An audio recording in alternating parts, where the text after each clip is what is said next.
And now I'll ask you the last question, which I ask everyone, and I think everyone's opinion matters.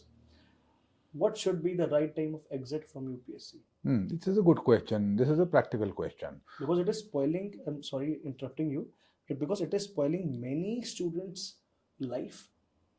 कुछ बच्चे graduation के बाद सीधा UPSC में आते हैं, and after 7, 8, 10 years, I have seen many, they don't even have now the experience of the corporate. जब corporate में जाते हैं, totally different scenario, new generation, जैसे बहुत गैप आ जाता है, they don't have any backup plan, most of them don't have it. तो ऐसे बच्चों को आप क्या सजेस्ट करेंगे कि अगर आप एक पर्टिकुलर पैरामीटर्स के हिसाब से नहीं पढ़ पा रहे हैं, तो क्या कैसे डिसाइड करें कि एग्जिट अब ले लेना चाहिए? Heavy heart. Yes, I designed a basic algorithm for this to help people. It goes as follows. If you have given 1 or 2 attempts completely seriously, with full-time preparation, without doing a part-time job, without having to take care of a baby, without having any major upheavals, without college, अगर full time aspirant genuinely पूरे मन लगा के 2 attempt दे दिए हैं, तो आपका फर्ज बनता है, आपकी मॉरल ऑब्लिगेशन है to your future self to start working on the plan B. UPSC deserves perhaps 1, at most 2 entirely wholly dedicated attempts. उसके बाद मुझे लगता है कि जस्टिफाइड नहीं है, क्योंकि 2 बहुत सीरियस अटेम्प्ट्स के बाद people don't study as much. You've already done what needs to be done. Energy भी थोड़ी स्लो होने लगती है with the time. Naturally, because you know it's been done. Now there are some problems which need to be solved. So at that point of time, there is something called escalation of commitment. It's again psychological phenomena. वो ये कहती, अगर आप किसी चीज़ में invest कर देते हो या किसी चीज़ में अपना मन लगा लेते हो, either you invest your money or your energy or your time, तो उस चीज़ की तरफ हमारी एक irrational bonding हो जाती है, उसको छोड़ा नहीं जाता. Yes, emotional attachment हो जाती है. Emotionally आप connect हो जाते हो एक गोल से, क्योंकि आपने इन्वेस्ट किया है उसमें. That objectivity is required, and what I try to do again through the free mentorship program, I also tell them these things.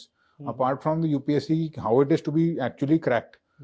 If you are not able to, for whatever reasons, it might not be your cup of tea, then how do you leverage out of it? How do you pivot? And at what stage? So this is the algorithm.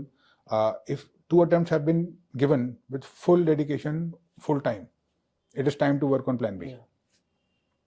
And like you said, with full dedication, many aspirants we see, like पहले 2-3 साल serious नहीं होता है, फिर उन्हें लगता है कि यार अब जो यूपीएससी में आ रहा है, maximum students are intelligent enough, उन्हें लगता है यार हम नेक्स्ट ईयर एक सीरियस अटेम्प्ट देंगे और करेंगे, और ये साइकिल खत्म नहीं होता कभी. एंड जब 2-3-4 साल बीतते हैं, जो हैबिट आपकी नेचुरली बनती जा रही है, वो आप नेक्स्ट ईयर अचानक से चेंज नहीं कर सकते.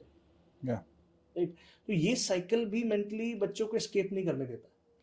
तो again the practical ones, the ones who are smart enough, find a way out of it. Before entering, you should know कि ये चीजें नहीं हुई तो I should take an exit. Maybe a soft exit. Maybe you start doing a part-time job in the UPSC field. Maybe you start doing a full-time job in the UPSC field. Maybe you start doing a master's in your optional subject, which will at least lead you to a job. Hopefully उस हिसाब से choose करके. कुछ तो आ रहा है, life में कुछ तो ग्रो कर रहे हैं. All I'm saying is 1 या 2 बहुत serious dedicated attempt के बाद एक प्लान बी पे काम करना, एक्टिवली काम करना स्टार्ट कर देना चाहिए, जरूर चाहिए. तो thank you sir for being on our podcast, and I hope हमारे यूपीएससी व्यूअर्स को आपसे बहुत कुछ सीखने को मिला होगा. एंड जो भी सर की फ्री मेंटरशिप प्रोग्राम को ज्वाइन करना चाहते हैं, सर की एक इंस्टाग्राम आईडी है यूपीएससी सुपर सिंप्लीफाइड. आप वहाँ जा सकते हैं, वहाँ आपको गूगल फॉर्म का लिंक मिल जाएगा. आप वो फिल कीजिए, and then you will get an email from the sir, and the process will start on.